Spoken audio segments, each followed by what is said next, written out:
Bismillah, alhamdulillah, salatu wassalamu ala man la nabiy ba'dah wa ala alihi wa sahbihi man ittaba'a hudah. Nah lagi. 6 ya. Taib. Yang keenam tadi apa? Mengkonsumsi makanan yang halal adalah syarat diterimanya amal ya. Sebagaimana dalam hadis ini ya, orang ini melakukan amal soleh ya, yaitu berdoa kepada Allah Subhanahu wa taala, tapi tidak diterima doanya oleh Allah Subhanahu wa taala karena ada penghalang diterimanya doa, yaitu apa? Makanan, minuman, pakaian yang dia pakai adalah dari yang haram ya. Yang ketujuh ya, wajib bersungguh-sungguh untuk memperbaiki mata pencarian makanan, minuman dan pakaian. Seseorang harus memperbaiki mata pencariannya. Jangan yang haram yang dia usahakan. Ya, mata pencarian yang haram ya banyak ya kan. Mencuri ya kan, curang. Kemudian misalnya merampok, membegal ya.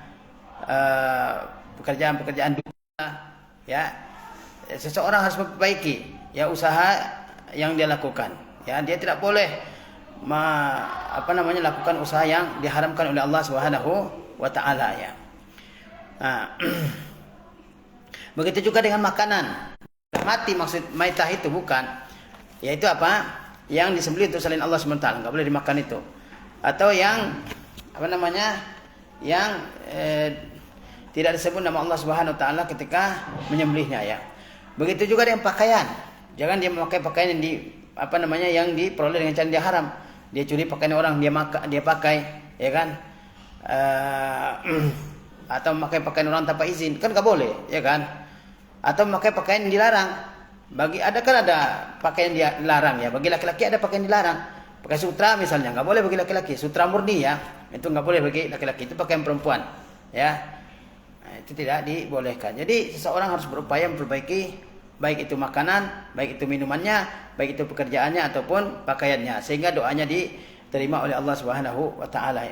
Jangan sampai orang berpikir yang haram saja susah, apalagi yang halal. Tidak. Banyak yang halal ya. Kalau tidak ada rezeki kita di suatu tempat, di tempat lain ya insyaallah ada ya. Kalau suatu usaha belum ada rezeki kita di situ, usaha yang lain pasti ada. Enggak mungkin Allah Subhanahu wa taala ciptakan kita kemudian tidak diberi rezeki oleh Allah Subhanahu wa taala. Tidak ada yang melata di muka bumi ini kecuali Allah yang menanggung rezekinya. Wa ma min dabbatin fil ardi illa 'alallahi rizquha. Ya. Ketika kita sudah ditiupkan ruh, dicatat bagi kita rezeki kita. Rizquhu, ya kan? Rezekinya. Ya. Jadi orang harus berupaya memperbaiki pekerjaannya ya. Orang bekerja suatu pekerjaan yang haram, ya. Maka dia harus usahakan untuk mengganti pekerjaannya dengan yang halal ya. Jangan dia takut-takut. Nanti dia bilang saya takut enggak dapat duit kalau saya kerja yang halal. Ya tidak. Ya man taraka syai'an lillah awadahullahu khairan minhu. Barang siapa yang meninggalkan sesuatu karena Allah, pasti Allah ganti dengan yang lebih baik ya. Barang siapa yang meninggalkan sesuatu karena Allah, pasti Allah ganti dengan yang lebih baik ya. Kemudian yang kedelapan, mencari nafkah dengan jalan yang halal, membantu hamba untuk mengerjakan amal soleh. Kalau pekerjaan kita halal, insya Allah mudah mengerjakan amal yang soleh ya. Lihatlah para sahabat Nabi Ridwanullah Ta'ala alaihim. Mereka berdagang, jujur dalam berdagang, amanah dalam berdagang. Ketika waktu sholat tiba, mereka tinggalkan perdagangannya langsung ke masjid, ya kan? Nah, kemudian sebagian mereka juga bertani, sibuk di kebun-kebun kurma mereka. Tapi penghasilan mereka penghasilan yang halal, sehingga mudah bagi mereka untuk beramal soleh. Orang malas beramal soleh, di antara faktornya adalah karena makanan yang dia makan bukan makanan yang halal. Uang yang dia punya bukan uang yang halal, uang dari riba, ya kan, dari menipu, dari curang, dari menimbun barang dan seterusnya ya. Ya. Kalau mata pencarian kita halal, maka seorang hamba akan mudah untuk mengerjakan amal soleh. Karena kebaikan itu satu kebaikan memanggil kebaikan yang lain ya. Allah SWT berfirman, ya ayyuhar rusul kulu minat thayyibat wa'malu salihah inni bima ta'maluna alim. Wahai para rasul, makanlah makanan yang baik ya kan, kerjakanlah amal soleh. Ini menunjukkan bahwa makanan yang baik akan mendorong untuk mengerjakan amal yang soleh. Amal yang soleh itu amal yang ikhlas karena Allah Subhanahu wa taala dan mengikuti sunnah Rasulullah sallallahu alaihi wasallam ya. Ini bima ta'maluna alim. Sungguhnya aku mah mengetahui apa yang kalian lakukan. Ya, jangan sampai orang berusaha kemudian dia merasa Allah enggak lihat. Allah mah melihat. Sekecil apapun kecurangan seseorang, Allah Maha melihat ya. Banyak pedagang-pedagang yang curang. Ya kan? Banyak pedagang-pedagang yang curang. Barangnya ya jelek dikatakan baik, bagus, ya kan? Dan dijual dengan harga yang mahal sehingga pembelinya yang mungkin juga tidak ahli dalam suatu barang dia tertipu, ya kan? Begitu juga dengan timbangan, ya kan? Timbangannya nggak pernah diperiksa, bahkan sengaja dicurangi. Ya.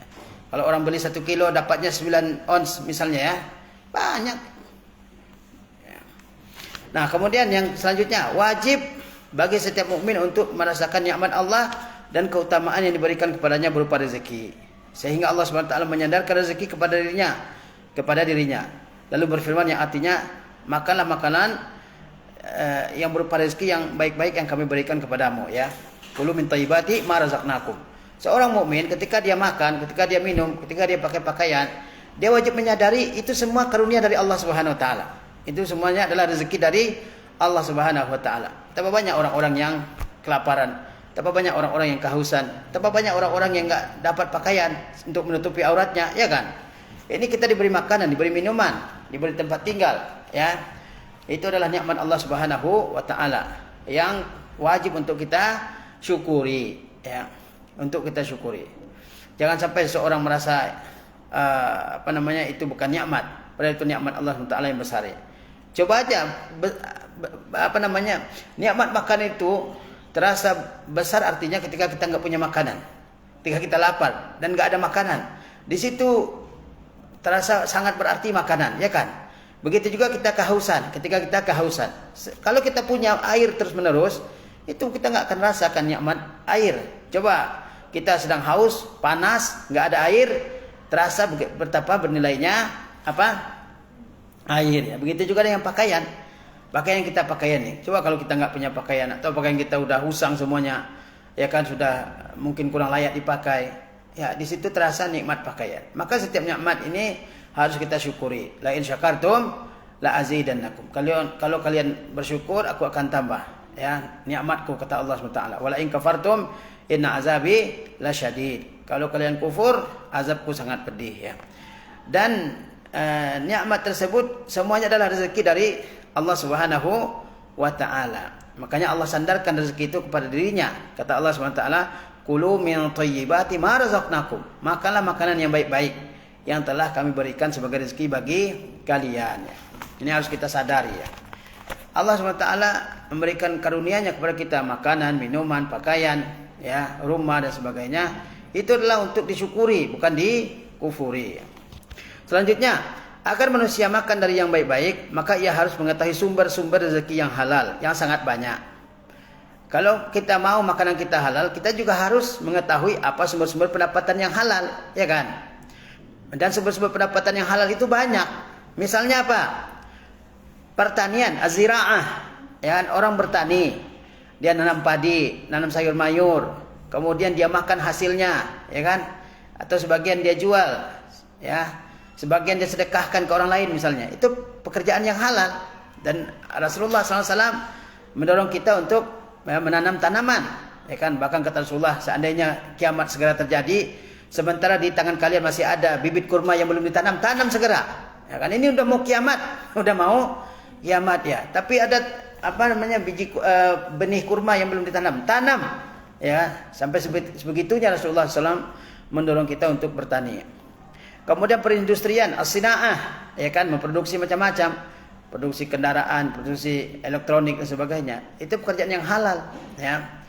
Kemudian juga perdagangan, at-tijarah, ya, at-tijarah. Apa pencarian di masa sahabat Nabi radhiyallahu taala alaihim? Az-ziraah, pertanian dan juga at-tijarah, perdagangan. Sahabat-sahabat Muhajirin, orang-orang Makkah, mereka keahliannya adalah berdagang. Mereka berdagang, ya kan, di pasar-pasar. Abdurrahman bin Auf, Utsman bin Affan, Abu Bakar Siddiq. Bahkan Abu Bakar Siddiq di hari dia dilantik jadi khalifah, dia sedang memikul barang dagangannya ke pasar. Ya kan? Abdurrahman bin Auf ketika datang ke Madinah enggak punya apa-apa. Bahkan dipersaudarakan dengan Sa'ad bin Rabi', ya kan? Sa'ad bin Rabi' menawarkan setengah hartanya dan menawarkan satu dari dua istrinya untuk dinikahi oleh Abdurrahman bin Auf, diceraikan untuk setelah selesai iddahnya dinikahi oleh Abdurrahman bin Auf. Tapi Abdurrahman menolak. Kemudian dia mengatakan, "Dullani ala suq." Tunjukkan saya di mana pasar. Beberapa hari kemudian dia memperoleh keberuntungan. Kemudian beberapa saat kemudian dia menikah dengan seorang wanita Ansar dengan mahar emas sebesar biji kurma. Ya. Nah, itu Abdurrahman bin Auf ya. Mereka ya bekerja ya dalam perdagangan ya, tijarah ya. Bekerja dengan tangan sendiri, ya kan? Kata Rasulullah SAW, sesungguhnya makanan terbaik yang dimakan oleh seseorang adalah yang diusahakan dengan tangannya sendiri. Dia bekerja. Agama kita tidak menyukai orang yang menganggur ya. Orang yang menganggur, sabah lala, siang malam yang nggak tahu kerja apa gitu kan. Agama kita mendorong orang untuk bekerja, bahkan mengumpulkan kayu bakar. Bahkan sekedar mengumpulkan kayu bakar, ya kan? Didorong. Jangan jadi beban orang lain atau meminta-minta mutasawil, nggak boleh. Ya, didorong untuk bekerja. Atau misalnya perikanan, ya kan? Orang menjadi nelayan, dia berternak ikan, berternak ayam, berternak sapi, kambing, ya kan? Kemudian juga misalnya harta warisan. Harta warisan dari orang tuanya, itu halal dia makan. Berburu yang mubah ya. Dia pelihara burung elang misalnya untuk menangkap hewan buruan, dia pelihara anjing dilatih untuk menangkap hewan buruan ya. Bahkan orang pelihara berang-berang coba untuk menangkap ikan ya di sungai-sungai. Itu pekerjaan yang halal. Ya, jadi kalau kita ingin makanan kita halal, kita harus tahu sumber-sumber dari pekerjaan, dari sumber-sumber dari rezeki yang halal. Ya, berdagang selama dia amanah, selama dia jujur, enggak curang, enggak menipu, ya kan? Itu usahanya halal.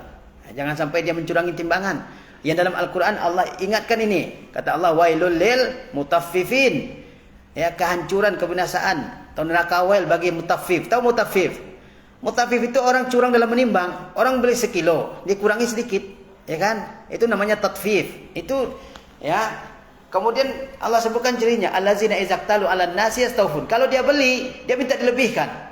Dia beli 1 kilo nih ke orang nih, orang tadi itu yang mutaffif itu. Dia beli barang ke orang 1 kilo, dia beli duku 1 kilo misalnya, dia minta tambahin 2 biji, 3 biji, kan enggak boleh itu kan.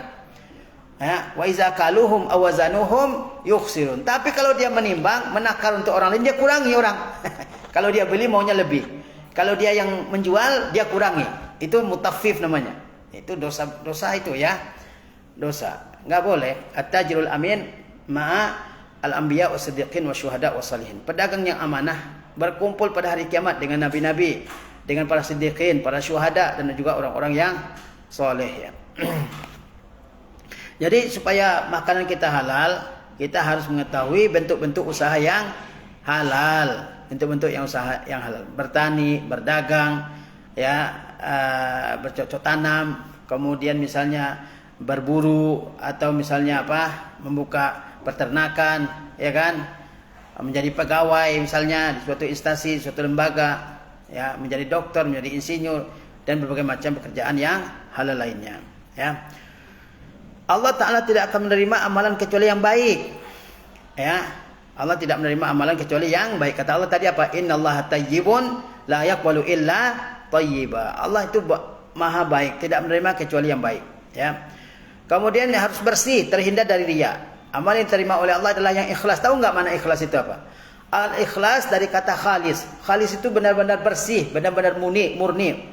Labanan khalisan artinya susu yang benar-benar bersih. Tidak ada kotoran binatang ternak di situ. Bersih dari kotoran-kotoran itu, ya. Disebut dengan laban khalis, ya, susu yang bersih. Amal yang diterima Allah yang bagaimana?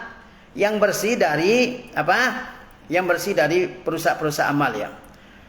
Misalnya riya, suka memperlihatkan amal ibadahnya kepada orang agar dipuji orang lain, ya kan?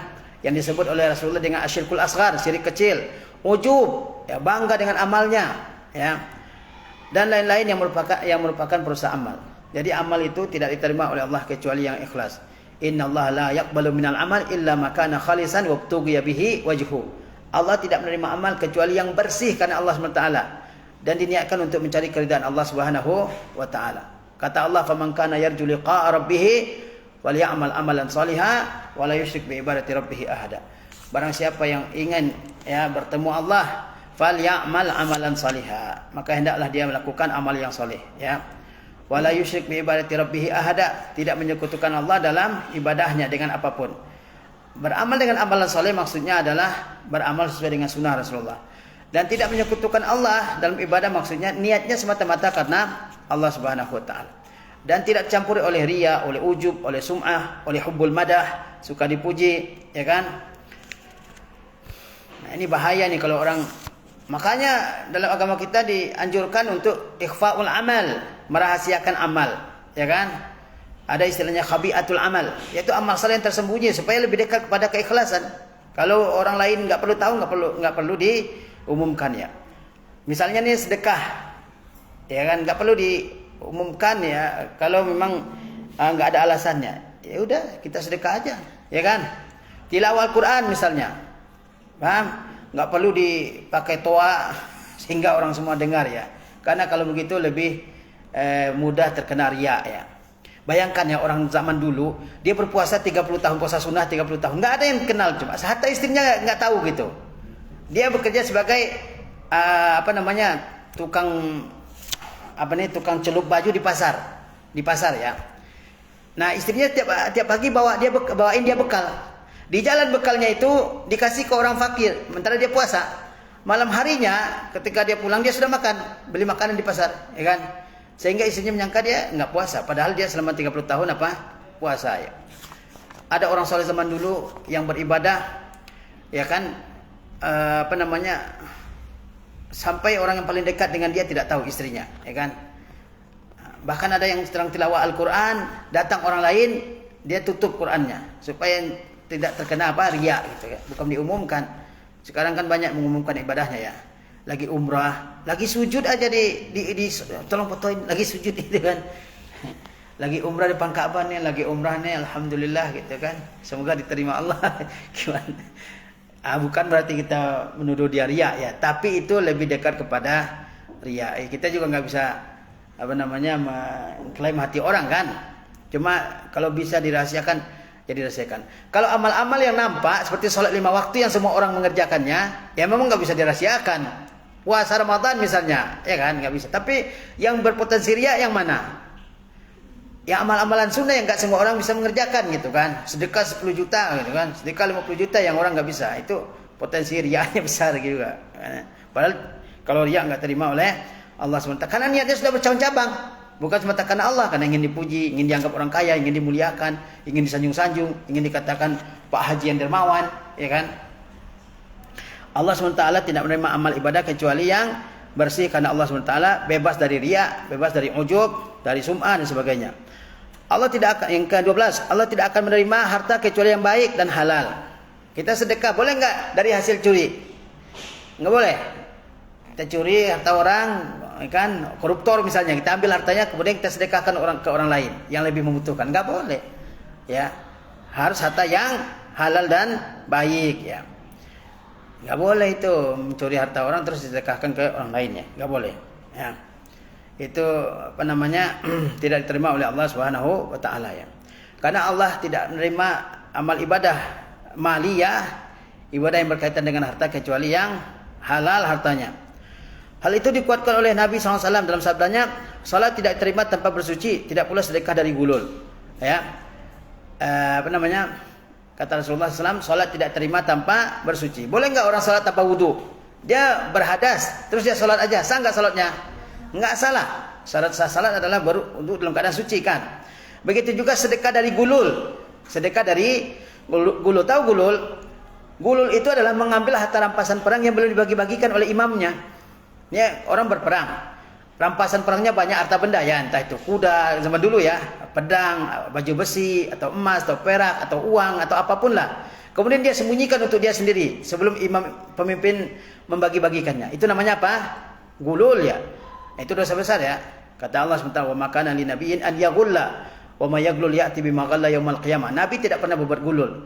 Siapa yang gulul, dia akan bawa itu harta yang dicurinya itu pada hari kiamat. Paham makna gulul?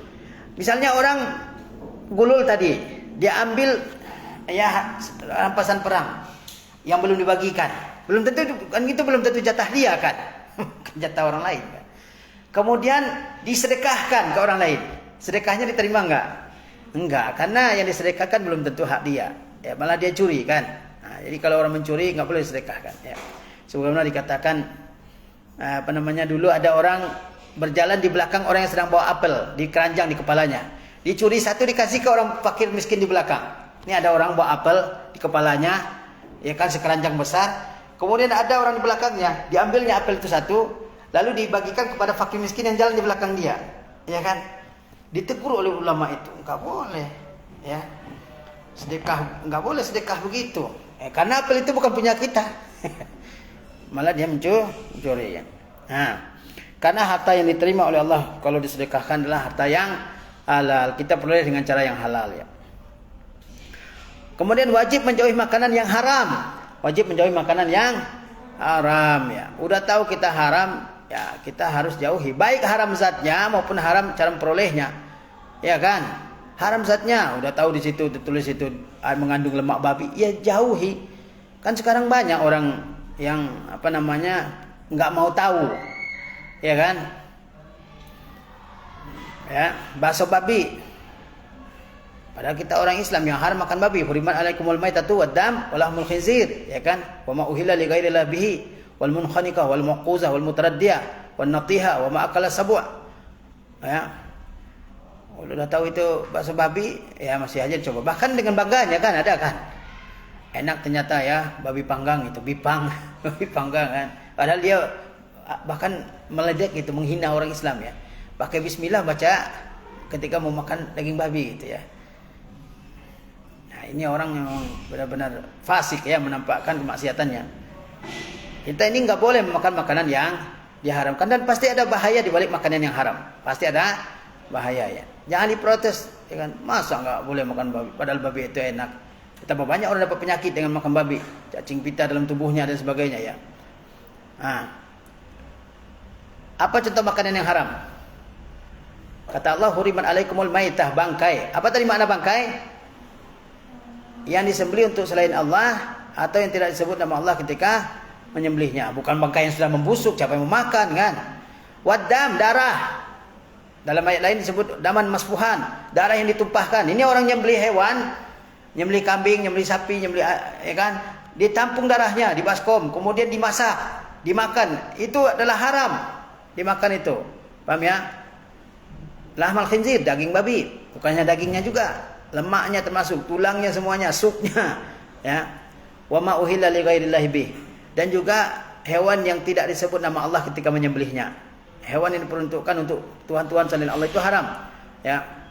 Wal munkhaniqah, binatang yang tercekik sampai mati, enggak sempat disembelih, itu haram ya. Wal mauquzah, yang dipukul kepalanya ya sampai mati, enggak disembelih tapi dipukul kepalanya mati, dia haram dimakannya. Wal mutaraddiyah, binatang yang tergelincir jatuh dari tempat yang tinggi, enggak sempat disembelih, ya, haram dimakan. Wan natiha, binatang yang adu tanduk itu, berkelahi satu dengan yang lain sampai mati, ya, enggak sempat disembelih, itu juga diharamkan makannya. Wa ma akal sab'a, dan hewan yang dimakan oleh hewan buas ya. Misalnya harimau makan kambing tinggal separuh, ya kan, separuh lagi udah dimakan, atau yang dimakan baru pahanya satu, yang lain masih utuh, boleh nggak dimakan itu? Nggak boleh ya.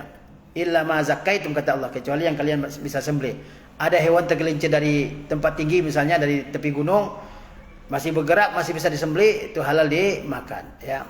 Atau dia berantem sesama temannya, ya kan, adu tanduk, tapi masih hidup, segera disembelih, itu halal ya. Banyak makanan yang diharamkan. Atau yang dipotong dari binatang yang masih hidup. Binatang yang dipotong dari hewan yang masih hidup itu juga haram. Misalnya orang punya onta, dipotong punuknya untuk dimasak, boleh enggak? Enggak, haram itu dimakannya. Makuti amin bahimatin wahiyya hayya fahiya mayyit ya. Apa yang dipotong dari binatang yang masih hidup, ya, itu haram dimakannya. Begitu juga makanan atau minuman yang ada alkoholnya, ya, juga haram dimakannya. Jadi orang harus harus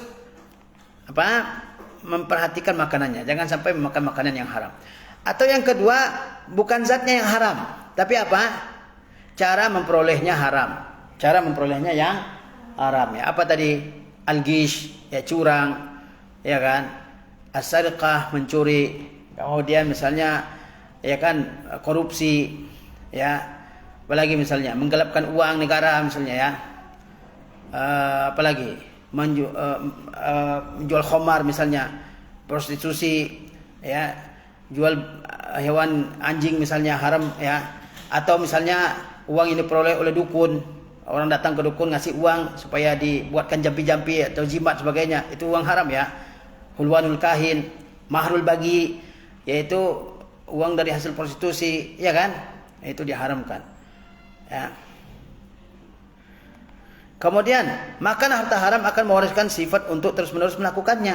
Nggak mudah orang keluar dari yang haram, ya kan? Nggak mudah keluar dari yang haram. Kalau sudah ya memakan makanan yang haram, nggak mudah meninggalkannya. Pasti apa? Ya, pasti kesulitan meninggalkannya dan terus-menerus melakukannya. Maka siapa yang makan harta haram dan terus-menerus melakukannya, secara otomatis pakaiannya yang ikut, yang dia pakai juga haram, makanannya juga haram dan mengkonsumsi makanan yang haram. Ya, orang penghasilannya haram. Dari penghasilan itu dia beli makanan, otomatis makanannya juga haram kan? Karena diperoleh dengan uang yang haram ya. Begitu juga minuman dan makanannya. Ya. Misalnya orang korupsi miliaran, dari uang korupsi itu dia belikan makanan. Ya, makanannya dari uang yang haram ya kan? Dia belikan minuman juga dari yang haram dan seterusnya ya. Jadi dampaknya kemana-mana ya. Udah habis? Baik ya.